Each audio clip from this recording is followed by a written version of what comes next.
5장 화작. 도깨비 장난 같은 인간의 삶. 내가 친구의 죽음 앞에 피눈물을 흘리고 있는 이 시각, 상대 진영에서는 축배의 잔을 들고 있겠지. 원효 스님은 출가하기 전 신라의 화랑이었다. 전쟁에 나가면 늘 승리해야 한다는 강박감으로 남보다 더 잘해야 한다는 생각을 가지고 싸웠다. 전쟁에서 지면 슬퍼하고 분개하며 복수를 다짐했으며 새롭게 도전해 승리했다. 첫 번째 부류인 범부중생의 삶이었다. 그러던 어느 날 친구 화랑이 백제와의 전투에서 전사하자 친구의 무덤 앞에서 복수를 맹세하다가 문득 지금 전쟁에서 승리한 백제 군사들은 축제를 즐기고 있겠지 하는 생각이 들었다. 자신이 친구의 죽음 앞에서 피눈물을 흘리고 있는 이 시각, 상대 진영에서는 축배의 잔을 들고 있을 거라는 생각을 하게 된 것이다. 그리고 이어서 그렇다면 예전에 자신이 전쟁에서 승리해 기뻐하고 있을 때 적군은 지금의 자신처럼 동료의 죽음을 슬퍼하며 복수의 눈물을 흘렸을 것이라는 데까지 생각이 미치게 되었다. 똑같은 일을 두고 한쪽은 통곡하고 다른 한쪽은 축배를 드는 모습에서 그는 삶의 모순을 보았다.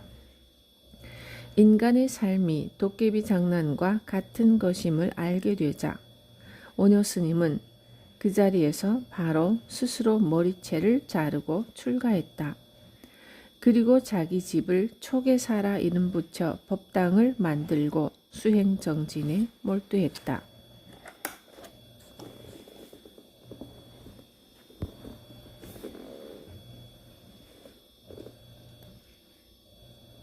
원효 스님은 일체유심조, 한 생각 일어나니 만법이 일어나고 한 생각 사라지니 만법이 사라지네.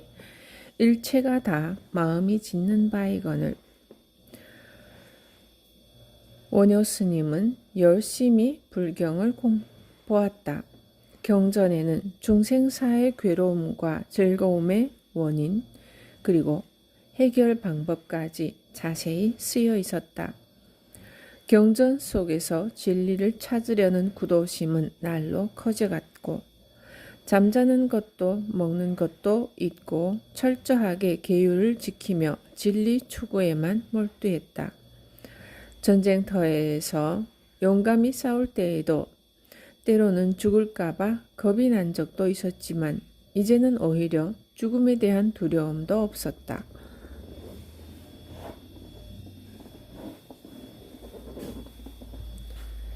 그토록 열심히 수행정진했지만 스스로는 자기 공부에 만족할 수가 없었다. 그래서 더 많은 경전을 구할 수 있고 큰 스승이 많은 중국으로 공부를 하러 가야겠다고 결심했다. 원효 스님은 의상대사와 함께 육로로 중국으로 떠났지만 고구려 땅을 지나는 길에 고구려 군사에게 붙잡혔다. 간첩으로 몰려 감옥에서 죽을 고비를 넘기고 겨우 도망쳐 나왔지만 그래도 유학을 포기하지 않고 다시 시도했다. 이번에는 배를 타고 바다를 건너가기로 계획을 바꾸었다. 배를 타기 위해 바다 쪽으로 길을 가던 어느 날 밤, 원효 스님은 비가 쏟아져 토굴 속에서 자다가 목이 말라 잠에서 깨어났다. 사방이 깜깜한지라 주변을 더듬으니 그릇 하나가 손에 잡혔다. 그 그릇으로 물을 떠마셨는데 물맛이 아주 좋았다. 그런데 다음날 아침 일어나 보니 토굴은 무덤이었고 어제 물을 떠서 마신 그릇은 해골이었다. 갑자기 왈칵 구역질이 났다. 원효대사는 바로 그때 일체가 다 내 마음이 만드는 것이구나 하는 화엄경에서 나오는 일체 유심소조의 이치를 깨달았다. 물론 지난밤의 그 물이고 물도 지난밤의 그 물이고 그릇도 지난밤의 그 그릇인데 지난밤에는 그렇게도 시원하고 맛있는 물이었건만 오늘 아침에는 더럽다고 구역질을 하고 있다. 이는 물의 문제가 있고 해골의 문제가 있는 게 아니라 바로 마음이 만드는 것임을 확연히 깨치게 된 것이다. 원효 스님은 그 자리에서 이렇게 노래했다. 한 생각이 일어나니 만법이 일어나고 한 생각이 사라지니 만법이 사라지네. 일체가 다 마음이 짓는 바이거늘. 반야심경의 불구부정을 깨달은 것이다. 모든 것이 다 내 마음에서 일어나는 줄을 알았으니 구도를 위해 굳이 중국에 갈 이유도 없어졌다. 이 스승 저 스승을 찾을 이유도 이 책 저 책 뒤질 이유도 없어진 것이다. 그래서 그는 신라로 돌아왔다. 이렇게 깨달음의 눈이 열리고 경전을 읽으니 그 내용이 쉽고 재미있었다. 그런데 당시 신라 불교계에서는 경전을 놓고 여러 종파들이 이러니 저러니 해석을 달리하면서 저마다 자기 종파의 주장이 옳다고 논쟁을 했다. 종파마다 주장하는 소리가 다 다르지만 결국 부처를 이루고자 하는 목적은 똑같음을 이해하지 못했던 것이다.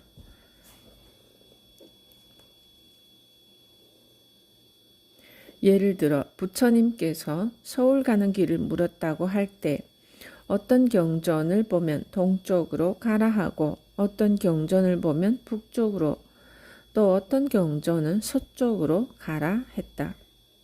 경전에 따라 서로 다른 방향을 제시하고 있는 것이다. 그러니 각각의 종파들이 각각의 경전을 놓고 논쟁을 벌였던 것이다. 하지만 이는 서울 가는 길을 묻는 사람이 어디에 있는가에 따라 부처님 말씀이 다른 것일 뿐이다. 인천에 사는 사람에게는 동쪽으로 가라 하고 수원 사람에게는 북쪽으로 가라 하고 춘천 사람에게는 서쪽으로 가라 했을 뿐이지 알고 보면 모두 서울 가는 길을 가리키고 있다. 원효 스님은 각 종파가 주장하는 소의 경전을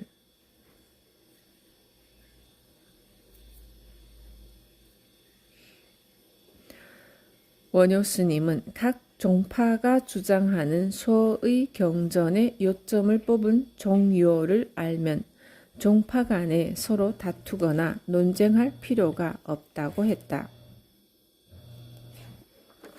부처님의 가르침은 서로 다르게 표현되었을 뿐이지 오직 다 부처 되는 길인 일불승을 가르치고 있기 때문이다. 이것이 원효대사의 통불교 사상이다.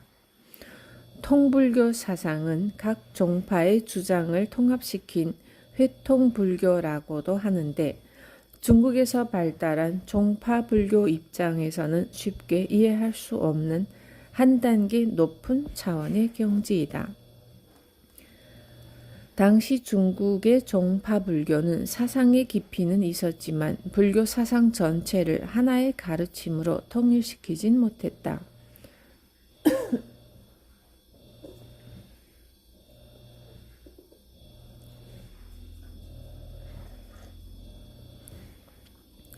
원효 스님이 쓰신 십문화쟁론은 이런 종파불교의 폐해를 시정하고 쟁론을 통합하는 화쟁 사상이다.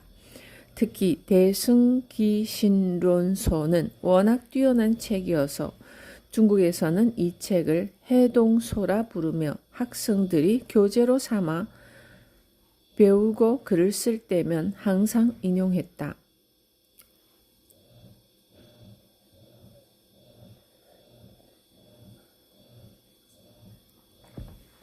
지금 여기 마땅히 구제해야 할 중생.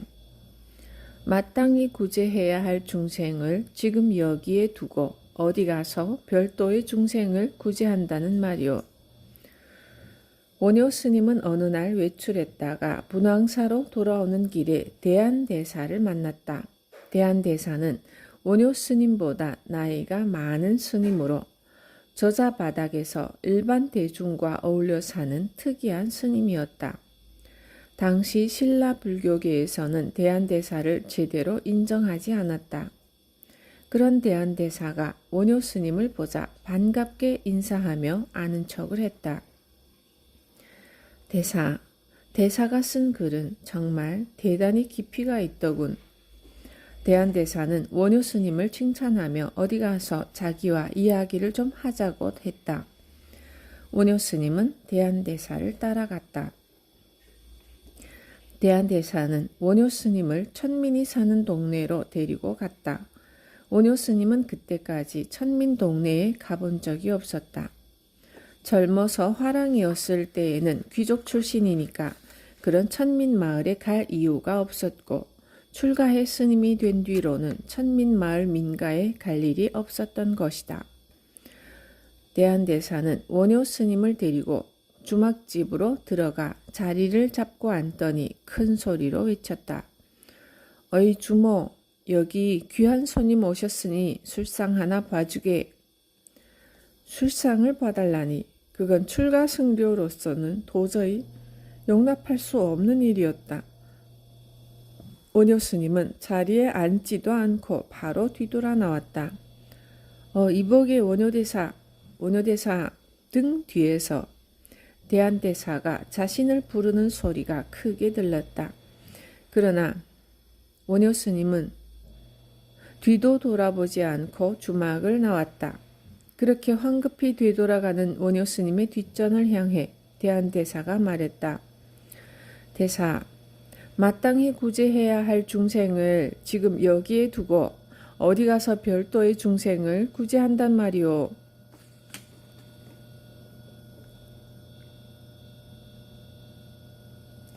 방울스님의 미소. 원효 잘 가시게. 방울스님의 한마디에 원효대사는 그 자리에서 확연히 깨쳤다. 순간 원효대사는 큰 충격을 받았다. 대승불교의 핵심 사상은 보살의 중생구제 사상이다. 원효 스님은 바로 그 보살 사상에 대한 탁월한 이론과 해석 때문에 명성을 얻은 것이다. 그런데 지금껏 자신이 한 주장과 지금 자신의 행동이 일치하지가 않았던 것이다. 식견과 논리는 탁 튀었는데 행동은 앞뒤가 맞지 않았던 것이다. 모든 것이 다 불구부정이라 다만 마음이 짓는 것이라고 말하면서 천민 동네 주막은 부정한 곳이라고 여겨 뛰쳐나왔던 자신의 행동이 불법의 이치와 맞지 않았다.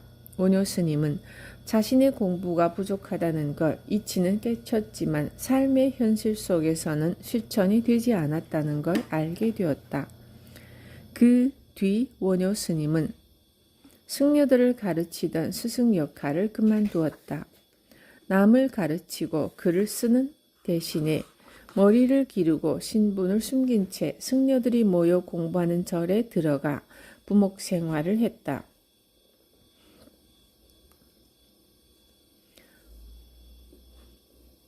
승려들의 스승이었던 사람이 형상을 바꾸어 젊은 승려들에게 무시당하며 절의 부목이 되어 밥을 짓고 불을 지펴주면서 살았다. 그런데 그 절에 꼽추 스님이 있었는데 다들 그 스님을 방울 스님이라고 불렀다. 걸식을 할 때 말없이 방울만 흔들었기 때문에 그런 별명으로 부른 것이다. 방울 스님은 공양 때가 되면 다른 스님들과 같이 제때에 와서 밥을 먹지 않고 설거지가 끝난 뒤 부엌에 나타나서는 누룽지 남은 게 있으면 달라고 해서 먹곤 했다. 그러다 보니 다른 스님들은 물론이고 부목들까지 무시하고 놀렸지만 방울 스님은 개의치 않고 누룽지를 얻어먹고는 희죽 웃으면서 돌아다녔다. 원효 스님은 그런 방울 스님을 불쌍히 여겨 늘 자비로운 마음으로 잘 대해 주었다. 어느 날 원효 스님은 마루를 닦다가 학생들이 하는 이야기를 듣게 되었다. 학생들은 그때 대승 귀신론을 공부하면서 대승의 핵심 사상은 이러니 저러니 논쟁을 하고 있었다. 그런데 옆에서 들어보니 이 스님들이 이치에 어긋난 얼토당토 않는 소리를 하고 있는 거였다. 옆에서 듣기에 답답해진 원효 스님은 자기 신분이 부목인 것도 깜빡 잊고 불쑥 끼어들어 그건 그게 아니고 이거라고 말해버렸다. 그러자 난리가 났다.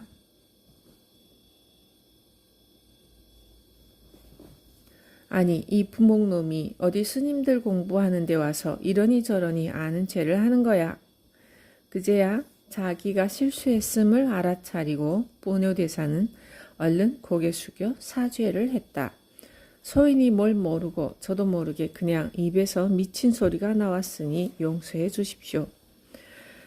공부판이 깨진 스님들은 스승을 찾아가 대승귀신론이 너무 어려워 이해하기 힘들다고 하소연을 했다. 그러자 스승은 원효대사가 쓴 대승귀신론을 주면서 공부하라고 했다. 스님들이 그 책을 읽어보니 깊이가 있음에도 이해하기 쉽게 설명이 잘 되어 있었다. 그런데 내용을 이해하고 보니 이 책 내용이 그 미친 부목이 한 소리와 같지 않은가. 스님들은 부목의 정체를 의심해 눈여겨보기 시작했다. 원효 스님은 신분이 들통날 위험에 처하자 몰래 절을 떠나기로 했다. 모든 대중이 다 잠든 시각 원효 스님은 살짝 대문을 열었다. 그때 문간방에 있던 방울 스님이 방문을 탁 열고는 말했다. 원효 잘 가시게. 방울 스님의 이 한마디에 원효 대사는 그 자리에서 확연히 깨달았다. 그 절에 살던 스님들은 원효대사를 알아볼 수 없었지만 원효대사는 그들의 일거수일투족과 공부 수준을 훤히 꿰뚫고 있었다. 그런데 마찬가지로 원효대사는 방울스님을 몰랐지만 방울스님은 원효대사를 훤히 꿰뚫어 보고 있었다. 원효스님이 보살행을 한답시고 되지도 않는 소리를 하는 학생들 비위를 맞추며 그들을 받드는 모습을 지켜보고 있었던 것이다. 또 설거지가 끝난 뒤에 가서 누룽지를 달라고 하는 자신을 불쌍히 여기는 모습도 다 보고 있었던 것이다. 원효스님은 꼽추에다 다른 스님들에게 무시당하는 방울스님을 불쌍히 여겨 늘 자비심을 베풀었지만 사실 방울스님은 남에게 동정을 받을 사람이 아니었다. 오히려 원효스님보다 도력 높은 훌륭한 스님이었다. 원효스님의 눈에는 방울스님이 보이지 않았지만 방울스님의 눈에는 원효스님의 말과 행동이 훤히 보였다. 그런데도 원효스님은 자기 생각에 사로잡혀 방울스님을 불쌍히 여기고 그 불쌍한 방울스님을 열심히 구제했던 것이다. 그것은 마치 허공에 헛꽃을 꺾는 것과 같은 행동이었다.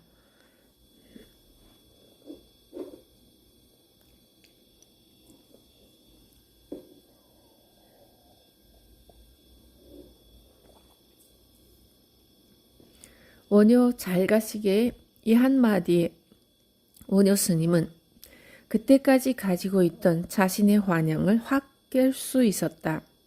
또 그제야 대한대사의 말씀을 확연히 깨닫게 되었다. 원효 대사는 대한대사가 했던 말을 책상에 앉아 중생을 구제한다고 말하지만 이곳에 사는 실제 중생을 내가 분별하고 외면하면서 무슨 중생을 구제한다고 하느냐. 말뿐인 탁상공론이지 이렇게 알아들었다. 그래서 내가 진짜 보살이라면 여기 와서 이 사람들을 가르치고 깨우쳐서 이 사람들을 구제해야지. 자기 명성과 명예를 생각해서 이곳이 겁나 도망가는 놈이 보살은 무슨 보살이냐? 이렇게 해석한 것이다. 그래서 자신의 명성과 명예를 다 버리고 이곳에 와서 신분을 숨기고 가장 낮은 자리에서 부목 생활을 한 것인데 지금에야 대한대사가 했던 말의 참뜻을 알게 된 것이다. 대한대사가 원효대사에게 마땅히 구제받아야 할 중생을 여기 두고 할 때 마땅히 구제받아야 할 중생이 누구를 가리켰을까? 그것은 바로 원효 스님의 분별심이다. 옳으니 그르니 깨끗하니 더럽니 술집에 가도 되니 안 되니 하고 분별을 내고 있는 그놈이 중생이라는 말이었다. 그러니 지금 이 순간 분별심을 내는 내 놈이 중생인데 어디 따로 밖에서 중생을 찾고 있느냐 하는 질타였던 것이다. 이는 중생이 따로 있는 게 아니라 지금 분별을 일으키는 그놈이 바로 중생이고 한량없는 번뇌가 곧 중생이라는 말이다.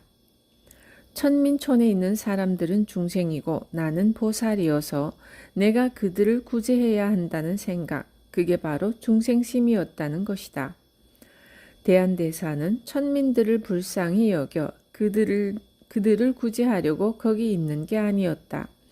그의 마음에는 이미 분별이 끊어졌기에 그냥 거기 와서 같이 살았던 것이다. 마을 사람들은 대한대사의 친구이자 스승이었다. 원효 스님은 일체유심조란 말의 뜻을 그제서야 확연히 알게 되었다. 중생도 부처도 다 내 마음이 만드는 것임을 알게 된 것이다. 이렇게 분별하는 마음을 가지고 세상을 보니 세상에 수도 없이 많은 도인이 자신의 눈에는 보이지 않았던 것이다.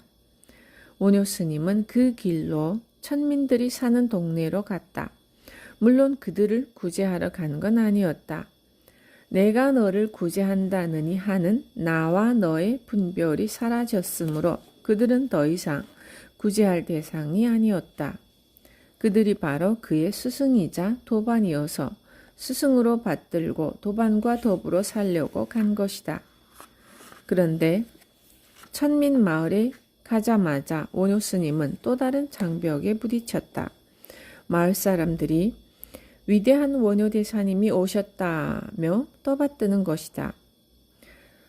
자기는 분별하는 마음을 버리고 그들과 친구가 되려고 갔는데 그들은 원효를 높은 사람으로 떠받드니 친구가 될 수 없었다.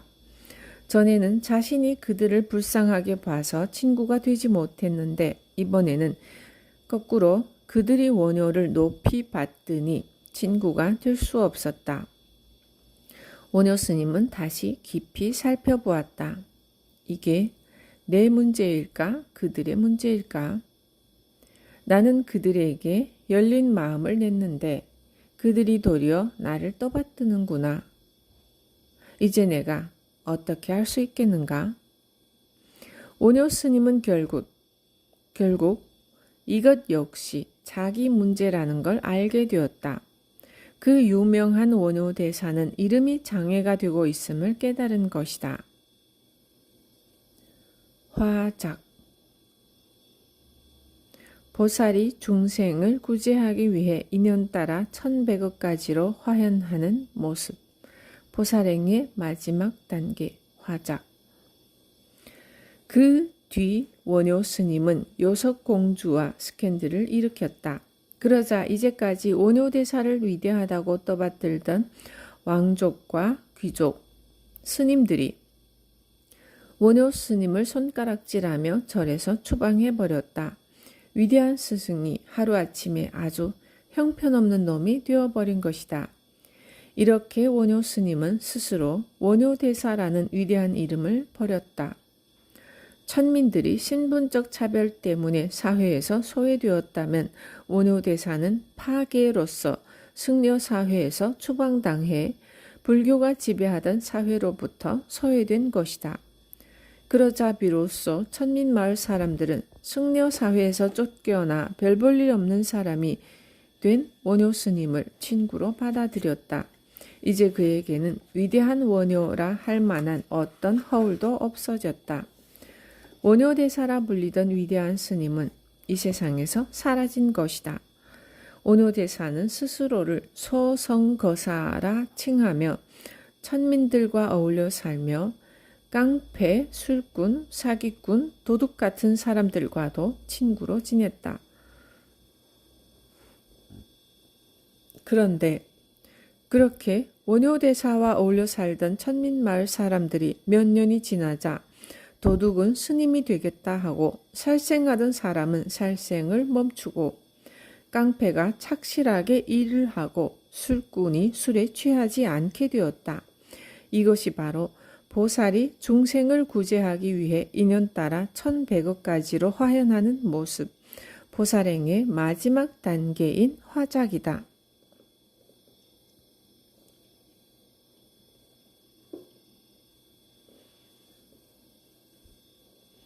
그래서 삼국유사에는 원효대사가 천민마을로 가서 살기 시작한 뒤에 기록이 거의 없고 사동과의 대화만이 남아있다.